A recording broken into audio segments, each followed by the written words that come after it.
Hi hello ನಮಸ್ಕಾರ, welcome back to Sakshi kitchens and logs. ಇದು ಶನಿವಾರದ ಲಾಗ್ ಆಗಿರುತ್ತೆ. ಶನಿವಾರ ಬೆಳಗ್ಗೆ ಹಾಲನ್ನ ಕಾಯ್ಸೋಕೆ ಇಡ್ತಾ ಇದ್ದೆ ಇಲ್ಲಿ.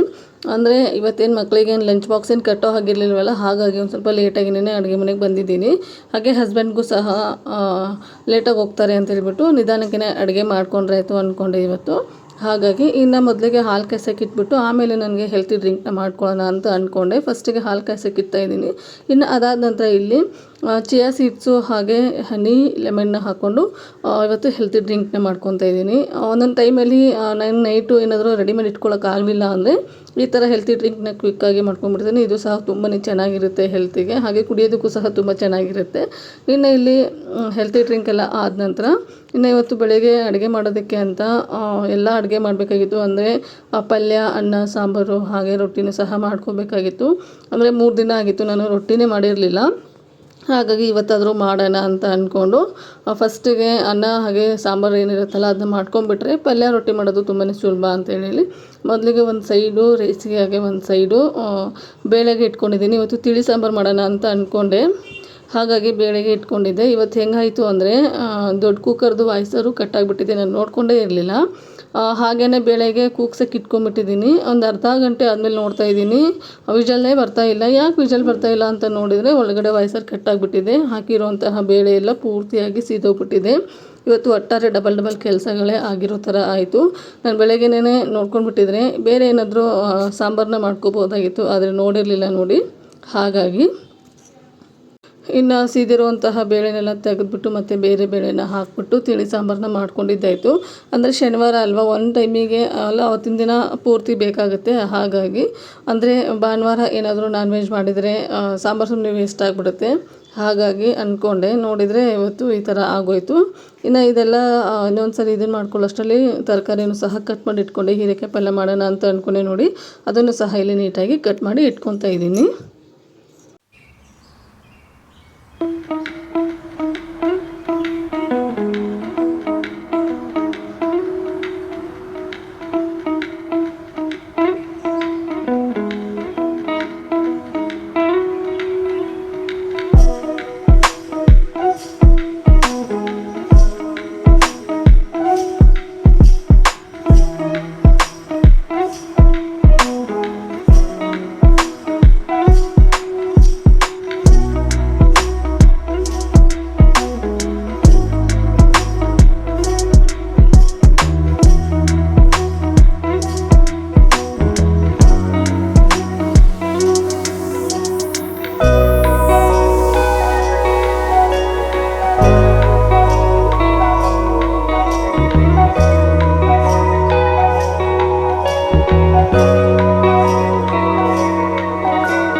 ಹಾಗೆ ಇವತ್ತು ನಿಮ್ಮ ಜೊತೆಗೆ ಮೊನ್ನೆ ಮಾಡಿರುವಂತಹ ಮೆಂತ್ಯ ಪಪ್ಪು ರೆಸಿಪಿನ ಶೇರ್ ಮಾಡ್ತಿದ್ದೀನಿ. ಯಾವ ಥರ ಮಾಡಿದ್ದೀನಿ ಅಂತ ನೋಡ್ಕೊಂಬಂದ್ಬಿಡಿ.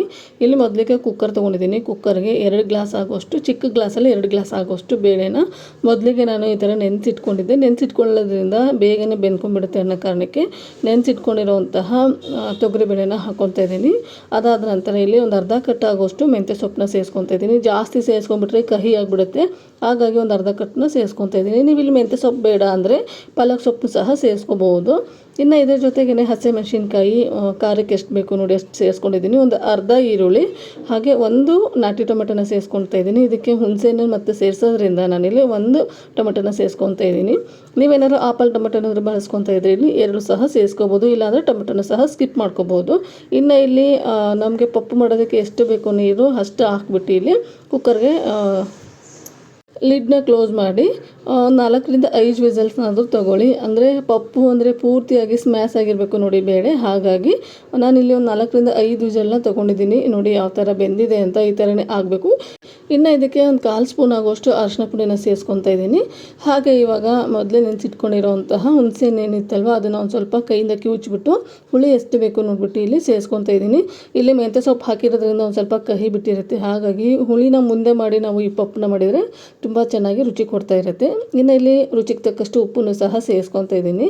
ರುಚಿಗೆ ತಕ್ಕಷ್ಟು ಉಪ್ಪನ್ನ ಸೇರಿಸ್ಕೊಂಡು ಸಾಂಬಾರು ಸೌಟಿಂದನೇ ನೀಟಾಗಿ ಇದನ್ನು ಈ ಥರ ಮಸ್ಕೊಳ್ಳಿ.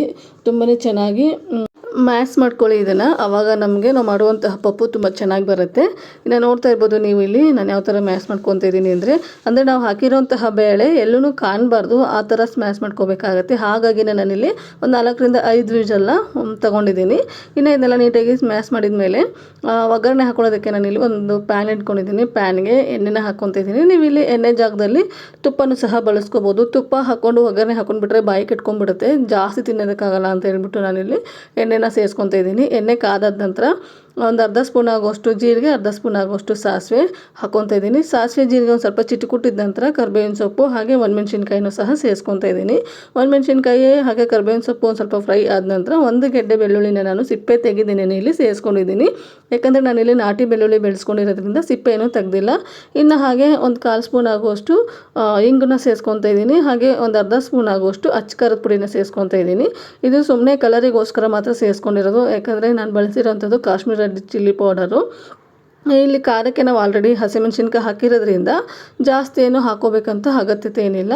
ಇನ್ನು ಇದೆಲ್ಲ ಹಾಕ್ಕೊಂಡು ನಾವೇನು ಮೊದಲೇ ಮ್ಯಾಶ್ ಮಾಡಿಟ್ಟಿದ್ವಿ ನೋಡಿ ಬೇಳೆ ಹಾಗೆ ಮೆಂತ್ಯ ಸೊಪ್ಪಿಂದು ಕಟ್ಟು, ಅದನ್ನು ಸೇರಿಸ್ಕೊತಾ ಇದ್ದೀನಿ. ಇವಾಗ ನಾನು ಮಾಡ್ಕೊಂಡಿರೋಂತಹ ಬೇಳೆ ಪಪ್ಪೇನಿದೆ ಅಲ್ವ ಅದು ಕರೆಕ್ಟಾಗಿ ಅದಕ್ಕಿತ್ತು. ಹಾಗಾಗಿ ನಾನಿಲ್ಲಿ ಎಕ್ಸ್ಟ್ರಾ ನೀರೇನು ಸೇರಿಸ್ಕೊತಾ ಇಲ್ಲ.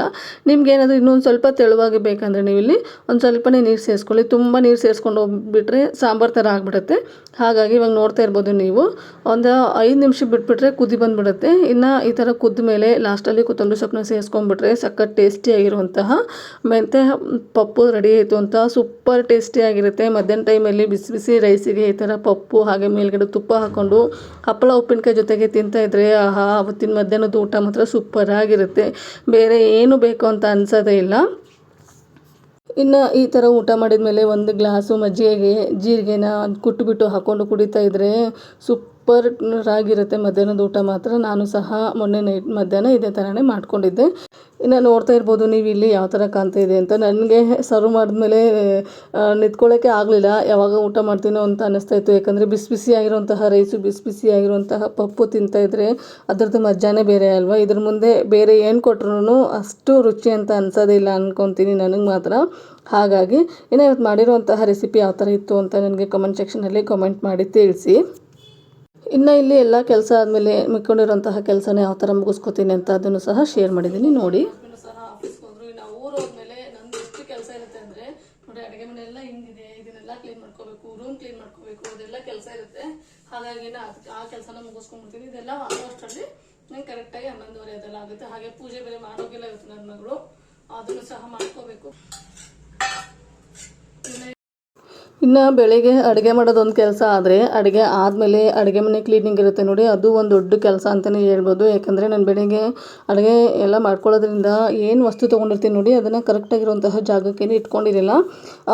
ಎಲ್ಲ ಕೆಲಸ ಆದಮೇಲೆ ಒಂದೇ ಸರಿನೇ ಇಟ್ಕೊಳ್ಳೋಣ ಅಂತೇಳ್ಬಿಟ್ಟು ಹಾಗೇ ಬಿಟ್ಬಿಟ್ಟಿರ್ತೀನಿ.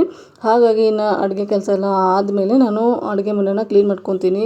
ಎಲ್ಲ ಮೆಸ್ಸಿ ಆಗಿಬಿಟ್ಟಿರುತ್ತೆ ಅಡುಗೆ ಮನೆ. ಹಾಗೆ ಮಕ್ಕಳು ಬೆಳಗ್ಗೆನೇ ಅವರು ಸಹ 9 ಗಂಟೆ ಅಷ್ಟರಲ್ಲಿ ಸ್ಕೂಲ್ಗೆ ಹೋಗೋದ್ರಿಂದ ರೂಮನ್ನು ಸಹ ಹೆಂಗೆ ಬೇಕು ಹಂಗೆ ಹರಿವಿ ಹೋಗ್ಬಿಟ್ಟಿರ್ತಾರೆ.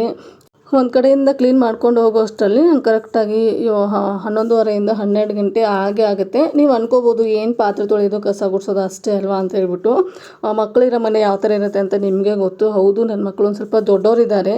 ಆದ್ರೂ ದೊಡ್ಡವರಿದ್ದರೆ ಏನೋ ಅವರು ಸ್ಕೂಲ್ ಹೋಗೋವಂತಹ ಟೈಮಲ್ಲಿ ಹೆಂಗೆ ಬೇಕಂಗೆ ತೊಗೊಂಡು ಹೆಂಗೆ ಬೇಕಂಗೆ ಇಟ್ಟು ಹೋಗ್ಬಿಟ್ಟಿರ್ತಾರೆ. ಇನ್ನು ಅದನ್ನೆಲ್ಲ ಕ್ಲೀನ್ ಮಾಡ್ಕೋಬೇಕಂದ್ರೆ ನಂಗೆ ಟೈಮ್ ಬೇಕೇ ಬೇಕಾಗುತ್ತೆ. ಹಾಗಾಗಿ ಇನ್ನು ಫಸ್ಟಿಗೆ ಅಡುಗೆ ಮನೆನ ಕ್ಲೀನ್ ಮಾಡಿಕೊಂಡು ಅದಾದ ನಂತರ ಇಲ್ಲಿ ಪಾತ್ರೆನ ತೊಳ್ಕೊತಾ ಇದ್ದೀನಿ ನೋಡಿ, ಎಷ್ಟು ಪಾತ್ರೆಗಳು ಬಿದ್ದಿದೆ ಅಂದರೆ. ಹಾಗೆ ಇವತ್ತು ಒಂದು ಸ್ವಲ್ಪ ಕುಕ್ಕರಿಂದ ಗ್ಯಾಸು ಸಹ ಗಲೀಜಾಗಿಬಿಟ್ಟಿದ್ದು. ಇನ್ನು ಡಬಲ್ ಕೆಲಸ ಅಂತೇಳ್ಬಿಟ್ಟು ಗ್ಯಾಸನ್ನು ಸಹ ಕ್ಲೀನ್ ಮಾಡ್ಕೊತಾ ಇದ್ದೀನಿ.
ಇನ್ನು ನಾನು ಪಾತ್ರೆನೆಲ್ಲ ತೊಳೆದು ಅವಾಗಲೇ ಹಾಗೆ ನೀಟಾಗಿ ದಬ್ಬಾಕೊಂಡು ಬಿಡ್ತೀನಿ. ಅಂದರೆ ಅದು ಬಿಟ್ಕೊಂಡ್ಬಿಟ್ರೆ ಅದು ಕೆಲಸ ಜಾಸ್ತಿ ಆಗಿಬಿಡುತ್ತೆ. ನಾನು ತಟ್ಟೆಗಳೆಲ್ಲ ಸಿಂಕ್ ಹತ್ರ ಇರೋ ಹತ್ರನೇ ಸ್ಟ್ಯಾಂಡನ್ನ ಫಿಕ್ಸ್ ಮಾಡಿಸಿರೋದ್ರಿಂದ ನೀರೆಲ್ಲ ಅಲ್ಲೇ ಸಿಂಕಲ್ಲೇ ಸೋರ್ಬಿಡುತ್ತೆ. ನೆಲದ ಮೇಲೆ ಏನು ಸೋರುವಂತಹ ಇದಿರಲ್ವಲ್ಲ ಅಂತೇಳ್ಬಿಟ್ಟು ಹಾಗೆ ತೊಳಿತಾನೆ ಹಾಗೆ ನಾನು ತಟ್ಟೆನ ಅಲ್ಲೇ ಸ್ಟ್ಯಾಂಡಲ್ಲೇ ಹಾಕ್ಬಿಡ್ತೀನಿ. ಇನ್ನು ಅದಾದ ನಂತರ ಬಾಕ್ಸ್ಗಳದೇನೆಲ್ಲ ಇರುತ್ತೆ ನೋಡಿ, ಅದನ್ನು ಅದಾದ್ರ ಪ್ಲೇಸಲ್ಲಿ ಹಾಕ್ಕೊಂಡು ಇಟ್ಕೊತೀನಿ. ಇನ್ನು ಅದಾದ ನಂತರ ಇಲ್ಲಿ ಇವಾಗ ಗ್ಯಾಸ್ನ ಸಹ ಕ್ಲೀನ್ ಮಾಡ್ಕೊತಾ ಇದ್ದೀನಿ. ಈ ಥರ ಎಲ್ಲ ಅಡುಗೆ ಆದಮೇಲೆ ಒಂದ್ಸರಿ ಕ್ಲೀನ್ ಮಾಡ್ಕೊಂಡ್ಬಿಟ್ರೆ ನಾವು ಮತ್ತೆ ನೈಟ್ವರೆಗೂ ಅಡುಗೆ ಮನೆಗೆ ಬಂದುಬಿಟ್ಟು ಗ್ಯಾಸ್ನ ಕ್ಲೀನ್ ಮಾಡುವಂತಹ ಅಗತ್ಯತೆಯೇ ಇರೋಲ್ಲ. ಹಾಗೆ ಟೈಲ್ಸೂ ಅಷ್ಟೇ, ಈ ಬೆಳಗ್ಗೆ ಜಾಸ್ತಿ ಅಡುಗೆ ಆಗುತ್ತಲ್ವ ನನಗೆ, ಎಣ್ಣೆ ಜಿಡ್ಡು ಅದೆಲ್ಲ ಜಾಸ್ತಿನೇ ಇರುತ್ತೆ. ಹಾಗಾಗಿ ಒಂದು ಟೈಮು ಈ ಥರ ಅಡುಗೆ ಮನೆನ ಕ್ಲೀನ್ ಮಾಡ್ಕೊಂಡ್ಬಿಟ್ರೆ ನೋಡೋದಕ್ಕೂ ಸಹ ತುಂಬ ಚೆನ್ನಾಗಿ ಕಾಣಿಸುತ್ತೆ. ಹಾಗೆ ಯಾರಾದರೂ ಮನೆಗೆ ಬಂದರೆ ಅಮ್ಮ ಮನೆ ಎಷ್ಟು ಚೆನ್ನಾಗಿ ಇಟ್ಕೊಂಡಿದ್ದಾರಲ್ಲಪ್ಪ ಅನ್ನೋ ಥರನೂ ಆಗಬೇಕು ಅಲ್ವಾ. ಹಾಗಾಗಿ ನಾನು ಅವಾಗಿನ ಕೆಲಸ ಏನಿರುತ್ತಲ್ವ ಆವಾಗಲೇ ಮುಗಿಸ್ಕೊಂಡ್ಬಿಡ್ತೀನಿ. ಇನ್ನು ಕೆಲಸ ಮಾಡೋದು ಹಾಗೆ ಬಿಟ್ಕೊಂಡ್ಬಿಟ್ರೆ ಸೋಂಬೇರಿತನ ಆಗಿಬಿಡುತ್ತೆ. ಸಂಜೆ ಆದ್ರೂ ಆ ಕೆಲಸಗಳನ್ನ ಮುಟ್ಟೋದಕ್ಕೆ ಹೋಗಲ್ಲ. ಹಾಗಾಗಿ ಒಂದೇ ಸರಿನೇ ಕೆಲಸ ಮಾಡುವಾಗಲೇ ಎಲ್ಲ ಕೆಲಸನೂ ಸಹ ಮುಗಿಸ್ಕೊಂಡ್ಬಿಡ್ತೀನಿ. ಇನ್ನು ಇದೆಲ್ಲ ಅಡುಗೆ ಮನೆ ಕ್ಲೀನ್ ಆದ ತಕ್ಷಣ ಇನ್ನು ರೂಮಲ್ಲಿ ನೋಡಿ ಈ ಥರ ಹರಿವು ಹೋಗ್ಬಿಟ್ಟಿರ್ತಾರೆ. ಅಂದರೆ ಅವರು ಪೀರಿಯಡ್ ಪ್ರಕಾರ ಬುಕ್ಸ್ನ ತೊಗೊಂಡು ಹೋಗ್ತಾರೆ ಅಲ್ವಾ, ಅವ್ರಿಗೆ ಹೇಳಿರ್ತೀನಿ ನಾನು ಕರೆಕ್ಟಾಗಿ ನಿಮ್ಮದು ಬುಕ್ಸ್ ಎಲ್ಲ ಎಲ್ಲೆಲ್ಲಿರುತ್ತೆ ಅಲ್ಲಿ ತೊಗೊಂಡು ಹಾಗೆ ಇಟ್ಬಿಡಿ ಅಂತ ಹೇಳ್ಬಿಟ್ಟು. ಒಂದೊಂದು ಸರಿ ಅರ್ಜೆಂಟ್ ಇರೋಂತಹ ಟೈಮಲ್ಲಿ ಹಾಗೇ ಬಿಟ್ಟು ಹೋಗ್ಬಿಡ್ತಾರೆ. ಹಾಗಾಗಿ ಇನ್ನು ಅವರು ಚೆನ್ನಾಗಿಟ್ರೂ ಸಹ ನನಗೆ ಅಷ್ಟಾಗಿ ಕಂಫರ್ಟಬಲ್ ಆಗೋದಿಲ್ಲ. ಮತ್ತು ಒಂದ್ಸರಿ ನಾನು ಕ್ಲೀನ್ ಮಾಡ್ಕೊಳ್ಳೇಬೇಕಾಗುತ್ತೆ. ಹಾಗಾಗಿ ಇಲ್ಲಿ ಫಸ್ಟಿಗೆ ನೀಟಾಗಿ ಹಾಸಿಗೆಗಳನ್ನೆಲ್ಲ ಫೋಲ್ಡ್ ಮಾಡಿ ಇಟ್ಕೊತಾ ಇದ್ದೀನಿ. ಬೆಳಗ್ಗೆ ನನ್ನ ಮಕ್ಕಳು ಅವರು ಹಾಸಿಗೆನ ಅವರೇ ಮಡ್ಚ್ಕೊತಾರೆ, ಅವ್ರಿಗೆ ನೀಟಾಗಿ ಮಡ್ಚೋದಕ್ಕೆ ಬರಲ್ಲ ನೋಡಿ. ಹಾಗಾಗಿ ನಾನೊಂದ್ಸರಿ ನೀಟಾಗಿ ಮಡ್ಚಿಬಿಟ್ಟು ಅದಾದ ನಂತರ ಟೇಬಲ್ನೆಲ್ಲ ಕ್ಲೀನ್ ಮಾಡ್ಕೊತೀನಿ.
ಇನ್ನು ಇಲ್ಲಿ ನೀಟಾಗಿ ರೂಮನ್ನು ಸಹ ಕ್ಲೀನ್ ಮಾಡಿಕೊಂಡು ಒಂದು ಕಡೆಯಿಂದ ಕಸನೂ ಸಹ ಗುಡಿಸ್ಕೊಂಡ್ಬಂದೆ.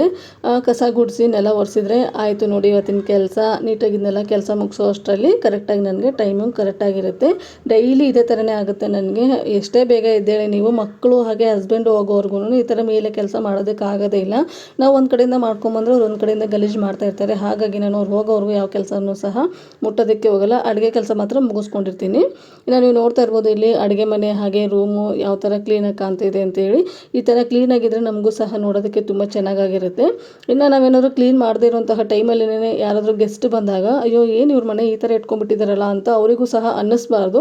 ನನಗೆ ಎಷ್ಟೋ ಸರಿ ಈ ಥರ ಆಗಿದೆ. ನಾನೇನಾದರೂ ಮನೆಯನ್ನು ಕ್ಲೀನ್ ಮಾಡ್ಕೊಂಡೇ ಇರೋಂತಹ ಟೈಮಲ್ಲಿ ಯಾರಾದರೂ ಗೆಸ್ಟ್ ಬಂದುಬಿಟ್ಟಿರ್ತಾರೆ. ಹಾಗಾಗಿ ಇನ್ನು ಇಲ್ಲೆಲ್ಲ ಕ್ಲೀನ್ ಮಾಡಿಕೊಂಡು ನಾನು ಸಹ ಸ್ನಾನನೆಲ್ಲ ಮುಗಿಸ್ಕೊಂಡ್ಬಂದು ಇನ್ನು ನಾನಿಲ್ಲಿ ಊಟಕ್ಕೆ ಹಾಕ್ಕೊತಾ ಇದ್ದೆ. ಒಂಚೂರು ಜೀರಿಗೆ ಮೆಣಸಿನ್ಕಾಯಿನ ಮಾಡ್ಕೊಳ್ಳೋಣ ಅಂತೇಳ್ಬಿಟ್ಟು ಇಲ್ಲಿ ಜೀರಿಗೆ ಮೆಣಸಿನ್ಕಾಯಿನೂ ಸಹ ಫ್ರೈ ಮಾಡ್ಕೊತಾ ಇದ್ದೆ. ಇನ್ನು ಬೆಳಗ್ಗೆಯಿಂದ ಅಷ್ಟೆಲ್ಲ ಕೆಲಸ ಮಾಡಿದ್ದಕ್ಕೂ ಒಂದು ಒಳ್ಳೆ ಊಟ ಮಾಡಿದರೆ ತುಂಬ ಚೆನ್ನಾಗಿರುತ್ತಲ್ವ. ಹಾಗಾಗಿ ಇನ್ನು ನಾನು ಸಹ ಇಲ್ಲಿ ಊಟನ ಮುಗಿಸ್ಕೊತಾ ಇದ್ದೀನಿ. ಇನ್ನು ನಾನು ಮಾಡಿರುವಂತಹ ನಾನು ಮಾಡಿರುವಂತಹ ರೆಸಿಪಿ ನಿಮಗೆ ಯಾವ ಥರ ಅನ್ನಿಸ್ತು ಅಂತ ಪ್ಲೀಸ್ ಕಮೆಂಟ್ ಸೆಕ್ಷನಲ್ಲಿ ಕಮೆಂಟ್ ಮಾಡಿ ತಿಳಿಸಿ. ಹಾಗೆ ಇನ್ನೂ ಯಾರು ನನ್ನ ಚಾನಲ್ನ ಸಬ್ಸ್ಕ್ರೈಬ್ ಮಾಡಿಲ್ಲ ಪ್ಲೀಸ್ ಸಬ್ಸ್ಕ್ರೈಬ್ ಮಾಡ್ಕೊಂಡು ನೋಡಿ. ನಿಮ್ದೊಂದು ಸಬ್ಸ್ಕ್ರೈಬರ್ ನನಗೆ ತುಂಬಾ ಇಂಪಾರ್ಟೆಂಟ್ ಆಗುತ್ತೆ. ಹಾಗೆ ನಿಮ್ಮ ಫ್ಯಾಮಿಲಿ ಆ್ಯಂಡ್ ಫ್ರೆಂಡ್ಸಿಗೂ ಸಹ ಈ ವಿಡಿಯೋನ ಶೇರ್ ಮಾಡಿ. Thank you.